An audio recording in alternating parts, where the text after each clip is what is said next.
लहान मुलंही आवडीनं खातीन अशी कारल्याची भाजी. सर्वप्रथम मी कारले स्वच्छ धुवून, चिरून आणि त्याच्यातले बिया काढून घेतलेले आहे.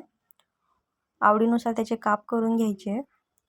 सर्व कापांवर एक लिंबाचा रस, हळद आणि मीठ व्यवस्थित चोळून घ्यायचे. त्याच्याने काय होतं, त्याच्यातलं सर्व कडू पाणी निघून जातं. अर्ध्या तासासाठी त्याला मॅरिनेट करायला ठेवायचं आहे. एका वाटीमध्ये मी चिंच भिजवली आहे. मसाल्यामध्ये मी कांदा, धने, अद्रक, लसूण, शेंगदाणे आणि खोबऱ्याचा बारीक काप घेतलं. मसाल्यामध्ये मी तिखट, लाल तिखट, धने पावडर, काळा मसाला आणि गरम मसाला घेतला. हे सर्व मसाले मी चांगले परतून घेतले. कांदा, धने, शेंगदाणे आणि खोबरं सारं व्यवस्थित परतून घेतलं आहे. त्याचं वाटण करून घेतलं आहे. भिजवलेल्या चिंचेमध्ये पाणी टाकून आपण मीठ, हळद टाकून त्याला उकळून घ्यायचं आहे.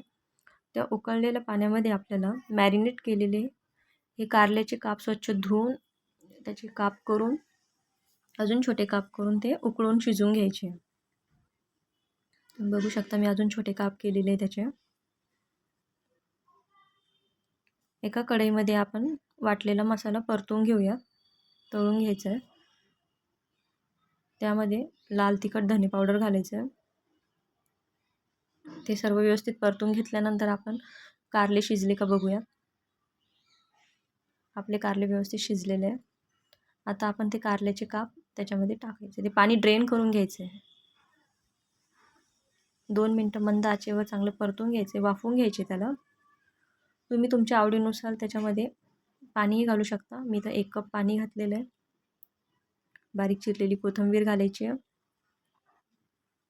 पाणी घालतानाही शक्यतो थंड पाणी घालायचं नाही, गरमच पाणी घालायचं आहे, म्हणजे भाजीला चव छान येते.